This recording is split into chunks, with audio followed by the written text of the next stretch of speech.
Assalamualaikum warahmatullahi wabarakatuh.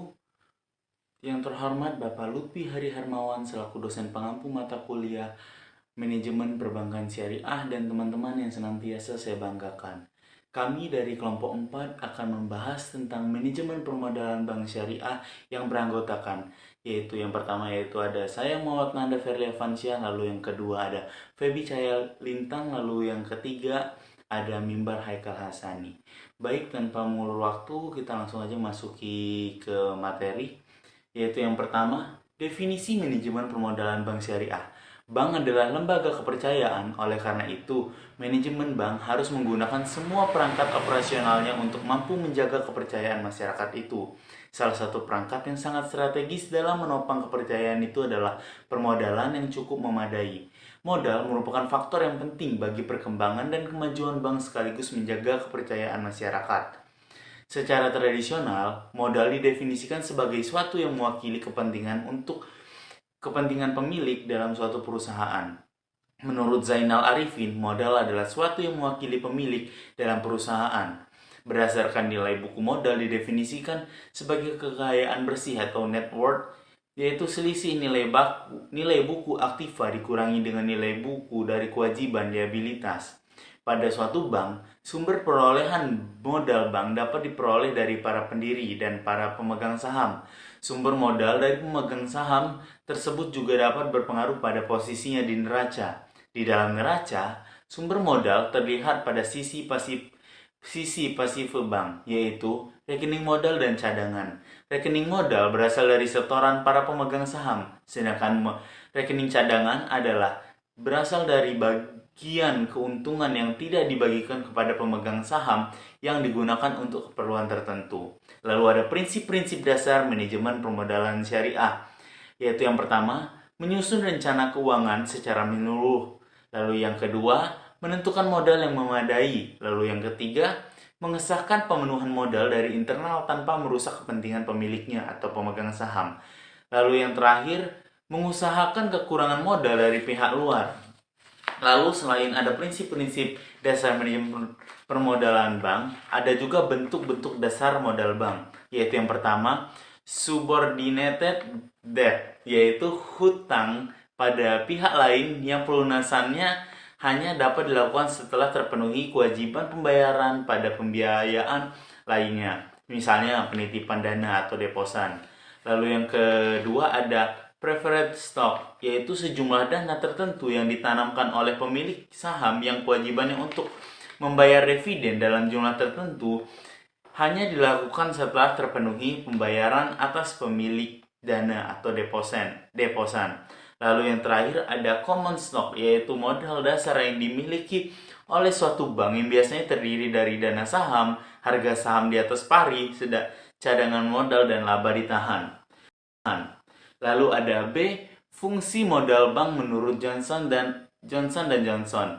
Modal bank mempunyai 3 fungsi antara lain, yaitu yang pertama, sebagai penyangga untuk menyerap kerugian operasional dan kerugian lainnya. Lalu yang kedua, sebagai dasar untuk menetapkan batas maksimum pemberian pembiayaan. Hal ini merupakan pertimbangan operasional bagi bank sentral sebagai regulator dan membatasi jumlah pemberian pembiayaan kepada setiap individu nasabah bank. Lalu yang ketiga, yang terakhir, sebagai dasar perhitungan bagi para partisipan pasar untuk mengevaluasi tingkat kemampuan bank secara relatif untuk menghasilkan keuntungan. Sedangkan untuk Bronton C. Leavitt, yang merupakan staf Dewan Gubernur Federal Reserve, menekankan pada 4 fungsi dari modal bank, yaitu yang pertama, untuk melindungi deposan yang tidak diasuransikan pada saat bank dalam keadaan insolvable dan likuidasi.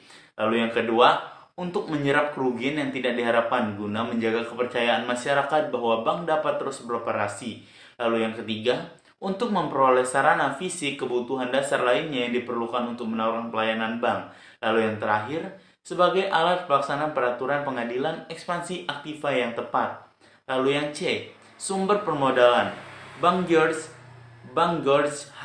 Hempel membagi modal bank dalam 3 bentuk utama, yaitu pinjaman subordinasi, saham preference, dan saham biasa. Pinjaman subordinasi terdiri dari semua bentuk kewajiban berbunga yang dibayar kembali dalam jumlah yang pasti atau fixed. dalam jangka waktu tertentu. Bentuk pinjaman subordinasi bervariasi dari capital notes sampai debitur dengan jangka waktu yang lebih panjang. Penentuan sumber-sumber pemodalan bank yang tepat didasarkan atas beberapa fungsi penting yang dapat diperangi oleh modal bank. Misalnya, bila modal yang harus berfungsi menyediakan proteksi terhadap kegagalan bank, maka sumber yang paling tepat adalah modal ekuitas atau equity capital. Baik, selanjutnya akan dilanjutkan oleh pemateri kedua. Saya persilakan.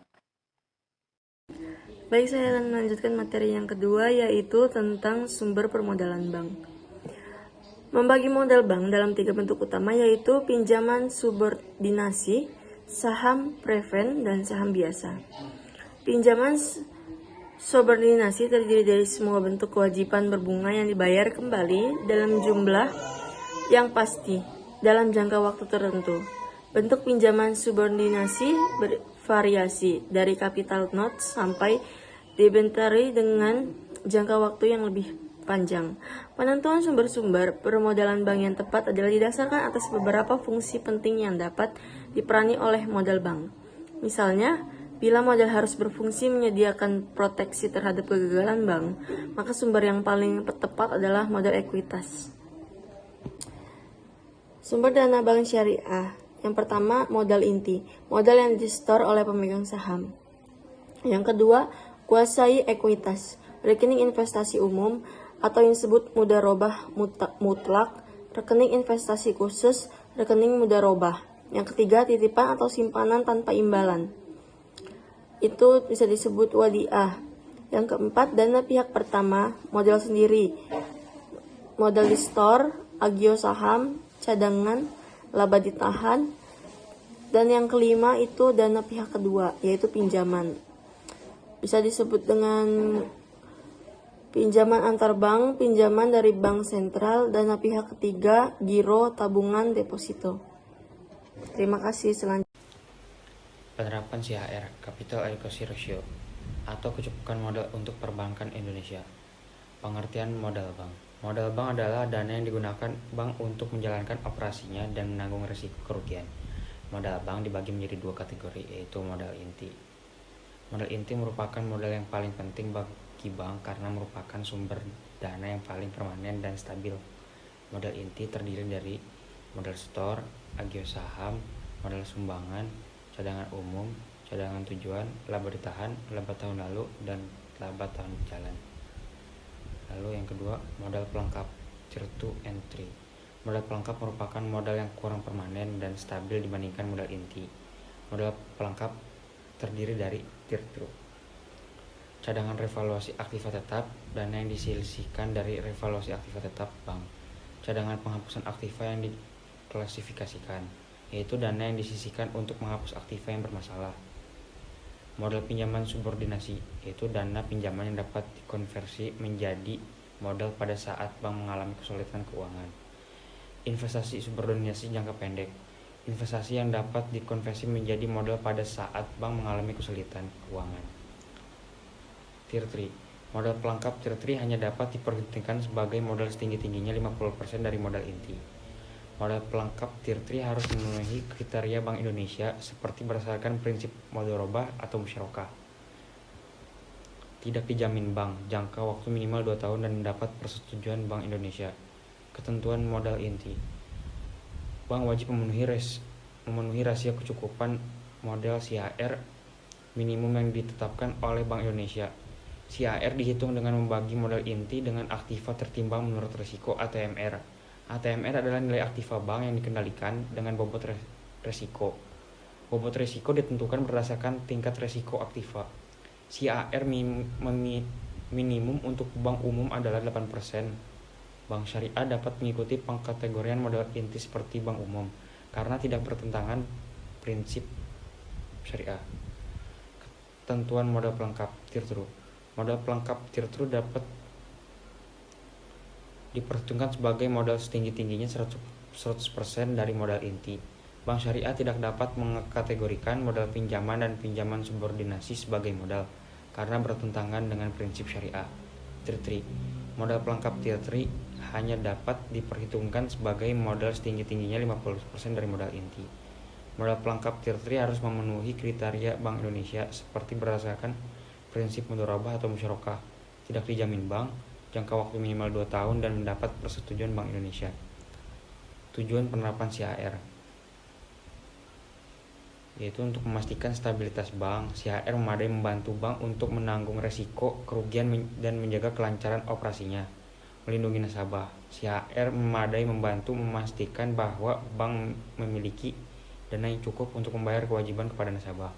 Lalu mendorong praktik perbankan yang sehat. CHR mendorong bank untuk mengelola risiko dengan hati-hati dan menghindari aktiva yang berisiko. Oke. Aktiva tertimbang menurut resiko ATMR dan kualitas aktiva produktif KAP Bank Syariah.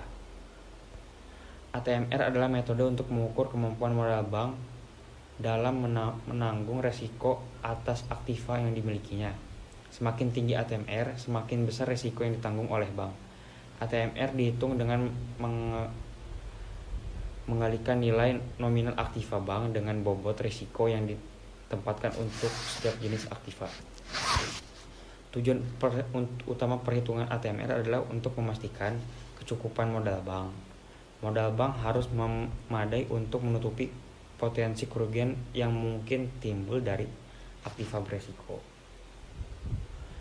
Meningkatkan stabilitas sistem keuangan. ATMR membantu menjaga stabilitas sistem keuangan dengan memastikan bahwa bank memiliki modal yang cukup untuk memenuhi kewajibannya kepada nasabah dan kreditor. Mendorong praktik perbankan yang aman.